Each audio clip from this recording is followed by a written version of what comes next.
my chat here. Got a few things to talk about today. Did not want to get out of bed. It's one of those days. Mostly because it was warm and comfy and I didn't want to get in front of a screen. But I'm here, so we're here. But books, events, including one that's this weekend, is the Awesome Possum Festival in Berea at the Glades Gardens on Glades Road. And I still have a problem looking over there. But I spent the last couple of weeks with Issa over at the Makerspace painting a photo op board, 2 of them actually, 4 foot by 6 foot, that took literally a day to recover from. We did 8 hours the last day on just the line artwork. So that was interesting. But it turned out awesome, and Jess over at the Makerspace put these really cool. Looks great too. Yeah. So, yeah. Just did like piano hinges with a stand on the back, and we think we found a good spot for them, kind of a shady spot, so you're not doing the squinty photo thing. And so that should be good. That should be fun. Did coloring pages and a possum zine. And did you know they have opposable thumbs on their back legs? Really? I totally didn't know that. I just learned that the other day. So when you were looking at how to draw their hands, that was the first time I read anything like that. Yeah, that was last night. Which on makes the sense stream. for if that's where they would hang from trees, but they wrap their tail around the tree, so I'm kind of confused. Yeah. But just they use it for climbing because they love trees. Yeah. But yeah, I was just like, they have opposable thumbs. That's kind of cool. Yeah. Now their thumbs kind of like nubby looking, but it's more like something like that. And then their front paws splay out, like really weird, like. But yeah, so interesting learning experience last night on stream. If you want, you can watch it, the VOD on Twitch. It'll be up there for a little while. I may actually post it here to YouTube. But yeah, it was kind of cool. Also, the difference between possum with an O at the beginning and possum without, which I had always thought it was like if you see playing possum, there's no O. But that type of possum is actually native to Australia. The ones here in the States, here in Kentucky, Virginia, United States, the Virginia possum is the one with the O, and that's here. So it was kind of interesting.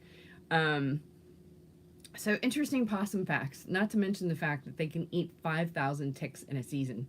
So go, little buddies, please, because that way I can go outside and go hiking.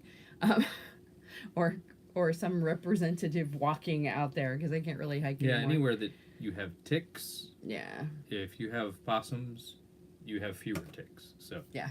So yay! Because I always grew up thinking that they were pests. At least they probably are in Florida. Yeah, maybe. They probably are there. They're kind of like right up there with the trash pandas, but I like the trash pandas. Raccoons are cool. Just not when they dig into your house. But so Awesome Possum Festival is coming up. On the 16th, I am going to be on Star Chamber, which is a podcast done by Seventh Star Press. It always sounded like a sci-fi radio show. Yeah. Tonight on Star Chamber. Yeah, it sounds like. I'm pretty sure it's the 16th. I think it's June 16th. I'm looking. They just asked me to do it last night. And no, it's not. Okay, I'm pulling it up because my brain apparently is not remembering it correctly. But I'll be posting it. It's going to be Facebook and YouTube, I think is what they do. But I'll be posting it on social. So that is...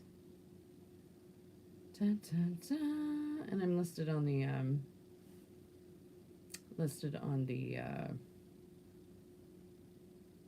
18th. Sorry, so I am listed on the website as a sponsor for the Imaginarium.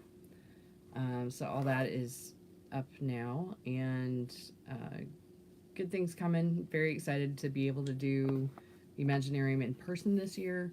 That is July that's 8th Wednesday, through the 10th. Right? 18th, Wednesday. Yeah. But July 8th through the 10th is the Imaginarium. We'll be in Louisville. We've got somebody staying at the house while we're gone. And then we've got, yes, May 18th, Wednesday. Mm-hmm. So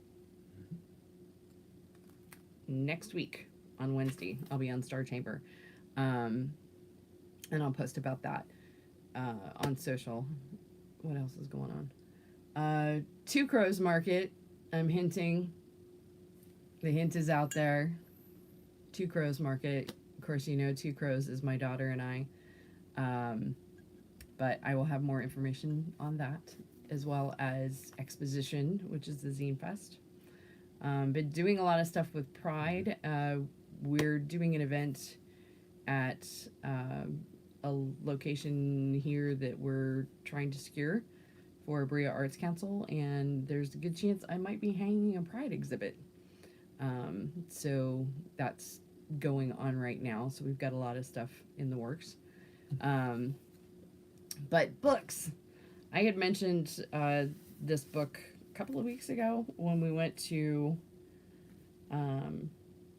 Hierophany and Hedge up near Cincinnati in Covington. And so Auger recommended this when we started talking about museums and that kind of thing. I'll read the back part. It says, deep in the research wing of London's Natural History Museum is a prize specimen, something that comes along much less often than once in a lifetime. A perfect and perfectly preserved giant squid. But what does it mean when this creature, the Kraken, suddenly and impossibly disappears? For curator Billy Harrow, it's the start of a headlong pitch into a London awash in secret currents of myth and magic, a weird metropolis for competing cults, cops, and criminals, wizards, and assassins are locked in a war with unimaginable consequences. For the magnificent missing sea beast may be more than just a biological rarity. There are those who are sure it's a god will end the world. Very Lovecraft, Cthulhu vibe going here. So I'm looking forward to reading this. And we actually went to McKay Books in Knoxville this past Saturday, and which is why I wasn't streaming on Twitch. For Mother's Day and early birthday for Val, we went to basically a used bookstore the size of Walmart, which, yeah. So it was fun, and we found a really good restaurant while we were there. Which was, shout out to Aubrey's Papermill. That was really good. Best fish and chips ever. But totally lost my train of thought. But I don't know, you got it, you had it hardcover and you picked up the paperback. No, I got this from Auger at Hierophany and Hedge, and Logan picked up the paperback, the hardcover. Oh, for he this. Did? I think it was. He did. I think it was the hardcover. Yeah. Okay. Because I told him about it, and he read the back of it, and was just like immediate snatch off the shelf. Oh, okay. I didn't know you. Yeah. Okay. Great. Yeah. So he has it too. So he's the one that actually got it. Excellent. Yeah. So that's a one I'm starting this week.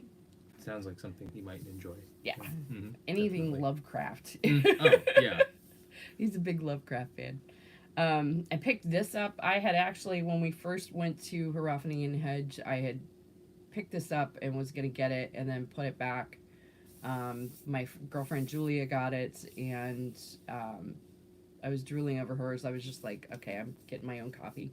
So this is a botanical book that lends itself to, and I love the little design on the back here, but it lends itself to my ideas on my materia medica that I'm working on, but it has the Latin and French names, the elemental qualities, ruling planets, zodiac signatures,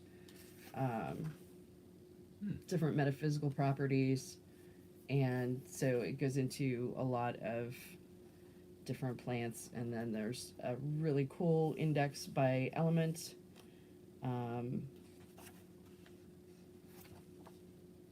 Different names, glossary of herbal actions, some arcane, some modern, different types of horticulture. Just really, really cool, really thorough book. Even goes into anatomy of plant organs from an old French science book. Plant physiology, phytogenesis, just tons of different things, harvesting, plant magic, just all sorts of stuff. So this is a really cool book for me for not only writing, but also for the materia medica that I'm working on, which is something that this was kind of the first Two Crows piece. My daughter made this for me. We both bookbind. This is Kettle Stitch, which we actually have done Kettle Stitch the last 2 Illustration Club meetings. And I love it because it lays flat. So, but these are coffee stained pages, and I have started doing a couple things in here, like this is holy basil, Tulsi, but I have a few more that I'm going to sketch out and do in here, so it's the start of my materia medica. So looking forward to delving into this some more. So your turn. We both had books that we had to kind of just wait. Otherwise, it was like, here's our stash from the bookstores.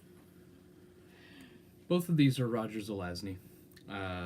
These two are in sequence, as I had to find out if there was a second one in this set, and then I had to wait for the second one.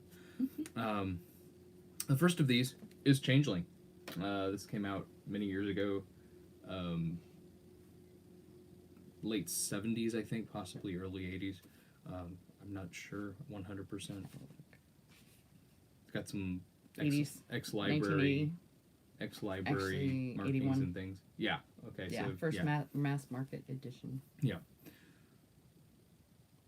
Love the cover. Very 80s.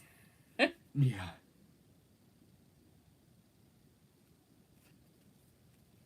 Roger Zelazny's Amber Chronicles was actually the first tabletop RPG that I ever played before I ever got into Dungeons and Dragons or anything. Yeah.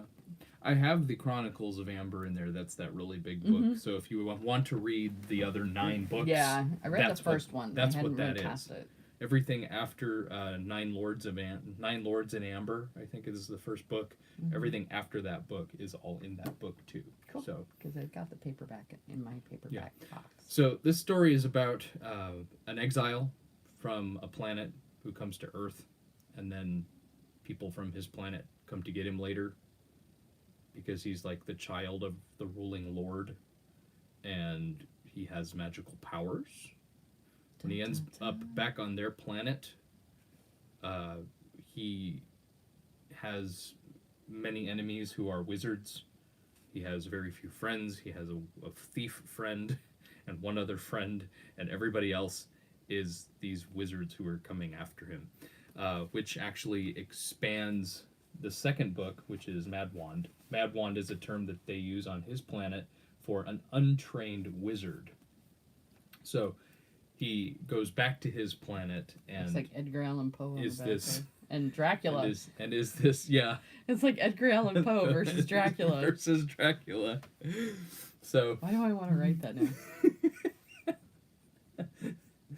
So So Mad Wand is the second of those two books after he has arrived back on his planet and has a bunch of rival wizards coming after him, and they are vying for power for his succession and everything else. So Love the artwork. couple on the inside of these. that's why I insisted on picking up the 80s artwork, was because of the cover Black art. The cover just- art on those is exceptional. I'm just thinking about the black and white art on the inside. Oh yeah, there you go. The one with the, what is that, a werewolf? Yeah. Yeah, I'm looking for one that's So both of a little those. less risque here. Oh really? Yeah. I didn't see that half. Yeah.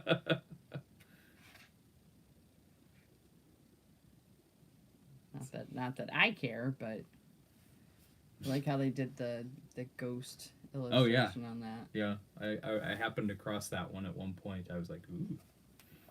Yeah. Very cool. And I like that it's not large print, but it's, decent sized font, so you're not squinting trying to read versus something like these did a tiny font. But yeah, the illustrations of both of these they're really cool. This newest novel, gorgeously illustrated. And then this one's, so is there only two In the in series, the Changeling? as far as I can tell, yes. Okay. Those are the two books that he wrote for that, Very cool. which is why I have them both. Yeah, the artwork is really cool. Ooh. I don't want to, not that the spine's not already broken on it, but Yeah. it's got a magic guitar. Like everyone in the 80s, right? Yeah. Yeah, it's really cool. The illustrations, though, I'm a sucker for old engravings and that kind of thing, and you can tell by the spine on this thing that it's got there's a lot of black and white illustrations in here. You can see them like all over the place. Yeah. I like how they did the dragons or wyverns. Dragons, I guess, because there's 4. Actually, I wouldn't call them arms. Legs. And space monkeys. Space monkeys! Gotta love a book with space monkeys. Mm-hmm. But very cool. Yeah, Zelazny's good. I'm looking forward to reading some more of him. And the other one is one of the few Clifford D. Simak books that I've picked up so far. This is the only one I've picked up so far. This is Where the Evil Dwells. Feels very medieval so far. It's basically a 4 against horror style story. They go into this other place that's kind of where the minions are all like monsters and demons from myth, and things that you would find in Dungeons and Dragons, basically. And they kind of are the minions of this more powerful Dark Lord, and these 4 individuals all have their reasons for going there, and it kind of like Hyperion, very much in that way, where the people in the story all have a reason for going to Hyperion, pretty much. These 4 individuals all have their own reasons for going there, and it's not that they are selected like they are in Hyperion. It's just that's where they've decided to accompany the others and go, and they each have their reasons for it.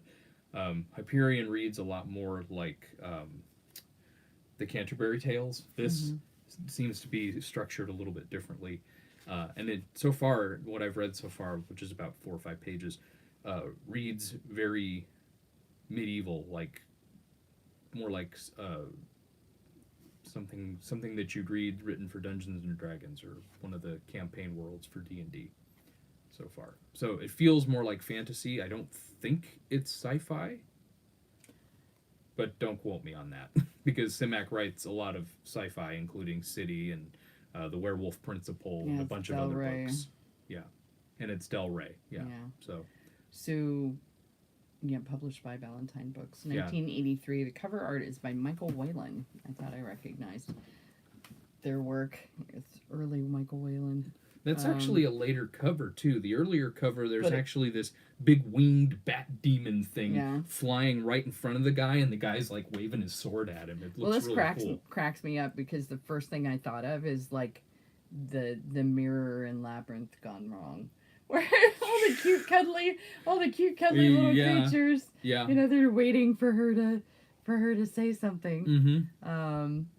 You know, the incantation, Yeah. and then you have all these guys, because this one right here was one of the ones that reminded me of those. But again, like the old paperbacks, here's the design aspect. Teeny tiny font and really tight margins. These are the kinds of books that made me do larger margins and a little bit larger font when I started designing books, because I think part of great, it too but- is target audience. Mm-hmm. A lot of these are probably being read by young teenage guys Mm-hmm. who also Originally, probably don't have a problem with their eyesight necessarily, you know, as much. So 250 pages. yeah, it's not So, long. It's Yeah, so it would add probably another 50 pages if you increased the font made size the and did font all that. bigger, yeah. And paper cost, and you know, so there was always a reason. That's probably for another reason truncating- too. or not truncating, but you know, doing. And everybody doing that I've read the comments from who've reviewed his material say that with him, some of his books are books that if you're really a fan of his, you'll like them, but if you're not, then they might not be to your appeal. Some books are very much like he's in his element, and you know that that's like his best writing, and then other books by him, you're reading it and you're going, okay, this is cool, but sounds I'm forced. not sure what it is. Yeah. You know, like City feels like Simac. You know, the whole, you know, the AI wakes up and destroys humanity and the dogs inherit the earth. That feels like Simac. That feels like a story that Simac would write. This, probably not as much, although he wrote a book also called The Fellowship of the Talisman, if I recall. That's also very fantasy. So I'm not sure how much, on a balance, if you were to lay fantasy and sci-fi down, how much more sci-fi or fantasy he's written over the others. So, Yeah, and I know what you mean, though. Sometimes it just feels like there's been a couple of authors where I've loved their stuff, and then there's this one book, it just feels like it was forced. Like it was, you know, the publisher, you know, had or to it was do a bet this, or a dare, or the timing was wrong, or just Michael you know, Crichton has a couple of books that are like that. When you read Michael Crichton, you can pretty much identify what his best style of writing is. Congo, I read on a 2-hour flight. Is as good as I would say Eaters of the His Dead stuff is. Really good. Yeah. Someone bet him that he couldn't write a story like that. Yeah. And he did. Yeah. So, is it his best? Probably not. Is it a good story? Yeah. The movie's good. Yeah. But but yeah, because I have that and I still haven't read it yet. I've had copies and I want to read it, but it just it doesn't suck me in like Jurassic Park, Lost World. Both those were amazing. It has more of a narrative voice, and if you're not expecting it, or if it's not something you're welcoming when you go to read it, because I have Dragon Teeth. Is the other one, or Dragon? Something like that. I can't remember Dragon the name of it. Is the name of it. Yeah. But there's a couple of his books that I have that I haven't read yet. Mm-hmm. So, and I think there was a pirate. And I have all the rest of it. There was a pirate one too. Except, yeah. And I can't remember the name of it, but it's most likely in a box. So this is actually tea with Panda today. We're out of milk, so we did tea this morning. So Val is having our beloved stash licorice spice. I am not a fan of licorice usually. Sometimes I'll eat, like, if I'm doing jelly beans and I've got the black ones in there, I don't let them go to waste. I'll like them. They're not my favorite. But this tea... You can always hand them to me. So. I usually do. Yeah. This tea is amazing. It's licorice root, cinnamon, orange peel, star anise, vanilla extract, sarsaparilla, orange oil, cinnamon oil, and other natural flavors, clove bud oil, and cardamom oil. So one of the reasons why I love Stash is they do the oils, not just the herbs. Absolutely love this. They also give you, instructions on steeping and the whole nine. But really good tea. One of my favorites. This one, though, is my ranking favorite. It is not Stash. I'm sorry, Stash. It is Harney and Sons. And the one place that I can find the tins is Barnes & Noble. And Issa and I went to Barnes & Noble one day on our way back from up Cincinnati. The hot cinnamon spice is amazing. I wish you had smell-o-vision because, oh my gosh. That's the empty container. But yeah, it's just, it smells so There's nothing, good. although, yeah, you could crack the cylinder. It's black tea with orange and sweet clove. You could crack the lid off of that, and then you could still smell that even now. Oh, And that container's been empty for a really long time. Yeah, so. and but I like the tins. I like the square ones. They have a smaller one that you can get that doesn't, I think it's 18, I think. This has actually got 30 sachets in it. But it's like a little net bag. But the tea, if you're looking for something warming and calming, this is one of my favorites. This is the favorite. It's got good spice too. Yeah. And by spice I mean it's it's like a liquid atomic fireball. It's kind of, but it's not like not hot, like light spicy. your mouth up hot. Yeah. But it's like a mild. The cinnamon comes through and it's really strong. Really tasty. It's good. So this was this last illustration club. I did this little mini book. This one's only got 4 signatures. It's done in kettle stitch binding, so it lays flat. And the paper in it is my mixed media Hansen for my sketchbooks. But I actually did the chamomile in the front of our chamomile chamomile inspired doodles in here, and these are actually on watercolor paper. The end pieces are watercolor, and this is done in micron pen, so it's actually not going to smear, so I'm probably going to do watercolor in these. This may or may not go up for sale. I'm not sure what I'm going to do with it yet.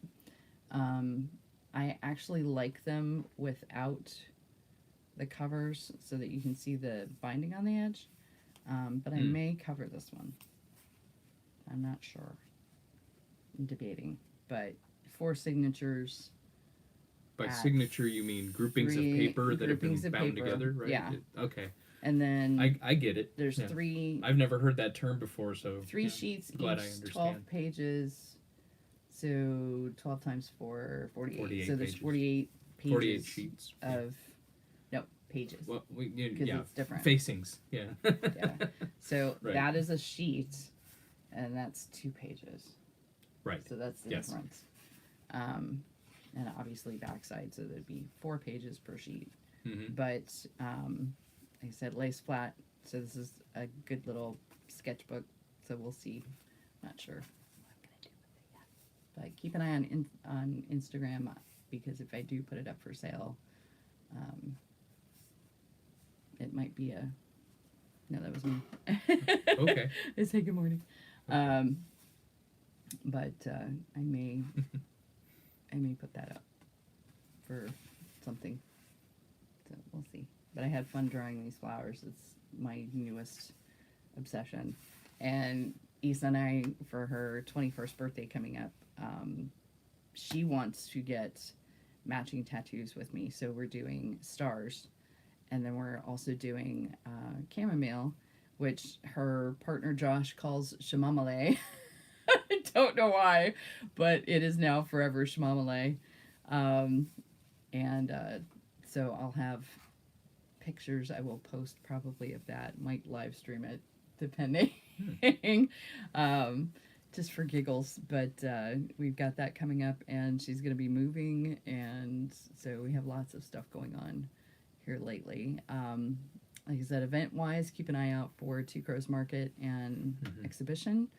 I'm also going to update on the gallery show as soon as I know about it, and we'll be posting stuff about Pride.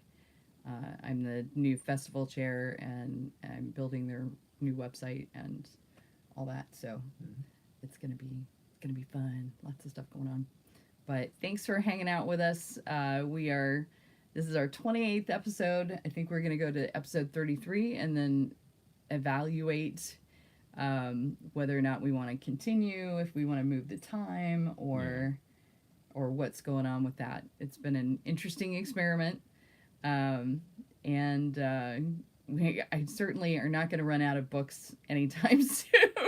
But we wanted to kind of take a look at, what's going on schedule-wise with our lives, and hopefully we're both picking up more students slowly, so we'll see how that goes with scheduling and everything. But thanks for being here.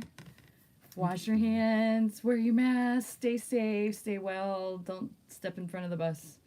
We want to keep this leveled out so we're not having a problem again for winter this year.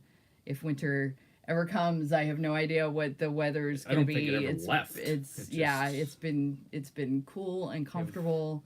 Starting to get a little warmer. You have a day where it's 70 degrees, and then you have 4 days where it's 50, and you're like, what happened here? Yeah. And Friday, tomorrow, is a super blood flower moon. And there's unusual. The blood moon comes in because it's also an eclipse. Aye. So, lunar eclipse. So, magic is afoot. Ha ha ha. There's a lot of people that are joining together to do a mass incantation or mass prayer, basically, for all the stuff going on in the world currently, especially for women's rights. So, should be an interesting weekend. But thanks, y'all. Have a great day. Take care.